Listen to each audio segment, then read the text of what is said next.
Welcome to This Explainer. I am absolutely thrilled to have you here today because we're going to explore something that is quite literally mind-building. We're looking at how young children, specifically between the ages of 0 and 5, build the very architecture of their brains just through everyday life. You know, we often look at kids running around and we just see, well, play. But beneath the surface, there is a phenomenal construction project happening across 5 major developmental domains. Let's get right into it. I want you to look at this number. 1 million. More than 1 million new neural connections are formed every single second in the first few years of a child's life. I mean, just pause and think about that for a moment.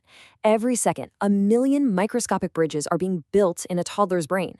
It is the single most active period for establishing neural connections in a human's entire lifespan.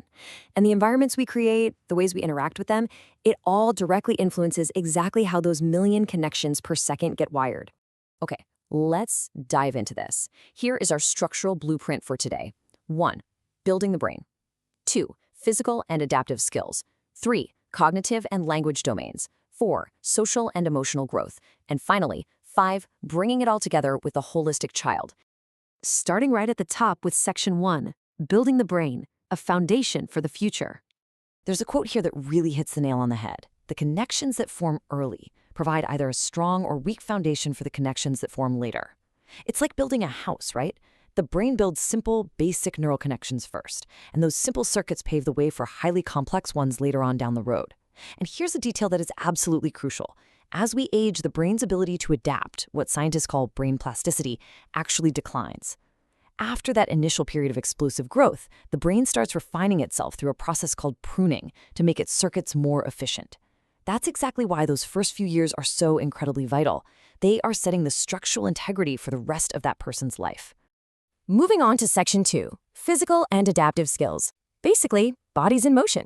When we talk about the physical domain, we're really looking at 2 main buckets, gross motor skills and fine motor skills. Gross motor skills are those big, sweeping muscle movements, things like running, jumping, crawling, or just balancing on a playground. Fine motor skills, on the other hand, require a lot more precision. That's the ability to hold a chunky crayon, use safety scissors, or finally figure out how to button up a shirt. Both are incredibly important because, honestly, physical development isn't just about moving around. It actually lays the groundwork for cognitive development because it's what allows a child to actively explore their environment. Let's anchor this science in some everyday reality with a quick timeline. So, at 6 months, a baby is mastering the art of rolling over. By 12 months, they're typically standing pretty well, maybe cruising along the edge of the coffee table. Fast forward to 18 months, and they're taking those incredibly exciting, kind of wobbly steps to walk all by themselves. And by 3 years old, they are running easily, pedaling a tricycle, climbing everything in sight. Children are quite literally built to move. They aren't designed to sit still. They desperately need active physical play to refine their sensory systems and build that muscle control. Now, tucked right next to the physical domain is adaptive development. This one flies under the radar a bit, but it is highly practical. It focuses on life skills and independence. We're talking about a toddler learning to use a spoon without wearing their food, dressing themselves, or learning how to follow a morning routine. When a child masters these adaptive skills, it boosts their confidence tremendously.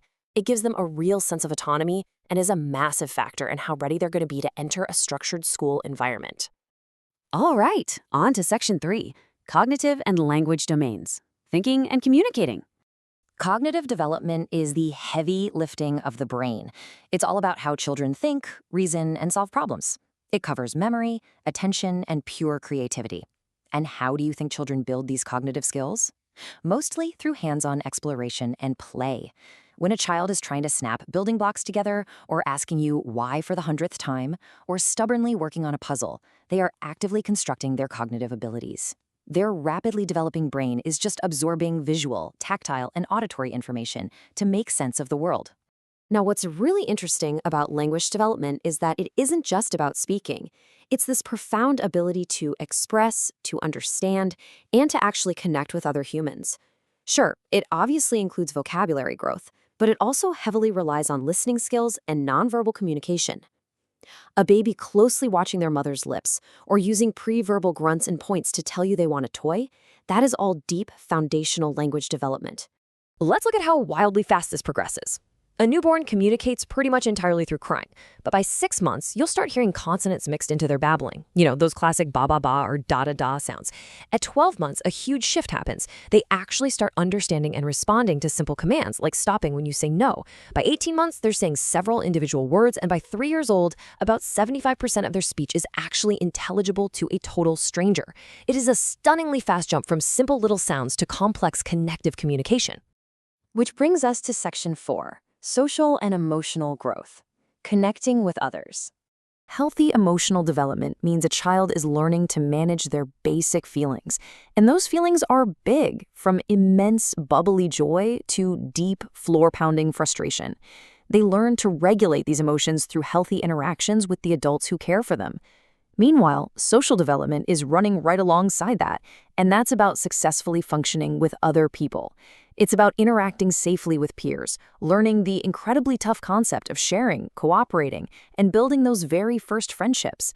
Good childcare settings are fantastic for this because they provide a safe, supervised arena for toddlers to practice these really complex social dances. Tracking these everyday emotional milestones is just fascinating. Around 6 months, a baby might suddenly develop stranger anxiety out of nowhere. At 12 months, separation anxiety peaks. They might cry the second you leave the room. But by 18 months, they are warmly, enthusiastically hugging familiar people. And by 2 years, they start actively playing with other children rather than just playing next to them. I do have to point out, though, early social and emotional health is incredibly vulnerable to adversity. Things like toxic stress, neglect, or severe family conflict can seriously disrupt the architecture of the developing brain. It really highlights just how crucial a stable, nurturing environment is, for sure. And that leads perfectly into our final section, Section 5, the holistic child and how all these domains interlock. So, the crucial point is this. When we view child development strictly through an academic lens, focusing solely on testing, memorization, and really narrow skill sets, we completely miss the big picture. True development is holistic. It includes fostering creativity, emotional resilience, physical coordination, and social confidence. If we obsess over academic performance at this age, we can actually leave some massive gaps in a child's overall readiness for life. I love this example because it brilliantly illustrates how everything is connected. Just picture a toddler building a simple block tower. In this one totally everyday activity, all 5 domains are firing simultaneously. Physically, they're using fine motor skills and hand-eye coordination to perfectly balance each block. Cognitively, they are problem-solving when the whole structure gets a bit wobbly. Language-wise, they might be pointing or chattering to share their grand architectural vision with a friend. And emotionally, well, when that tower inevitably crashes to the floor, they are actively learning to manage their frustration, take a breath, and try again. It is a literal symphony of development happening all at once. So, what do we actually do with all this information? Here is a practical caregiver action plan. First, provide plenty of opportunities for movement. Get them outside. Second, encourage messy, hands-on play. Third, nurture their emotional expression. Validate those big feelings. But honestly, the real game changer is step 4. Engage in reciprocal serve and return interactions. Think of it exactly like a game of tennis. The child serves by babbling, pointing, or maybe just making a funny face. And the adult returns the serve by responding with eye contact, a word, or a hug. These simple back-and-forth interactions are absolutely essential. Without them, the brain's architecture simply doesn't wire together as it should. We've seen just how incredible the first 5 years of life truly are. Over 1 million connections forming every second, building the absolute foundation for a lifetime of health, learning, and happiness across 5 deeply connected domains. The environments we create and the interactions we provide are literally the building blocks of this entire process. So I'll leave you with this final thought to chew on. Knowing everything we just covered, how will you shape a child's architecture today? Thanks so much for joining me on this explainer, and keep fostering that incredible growth.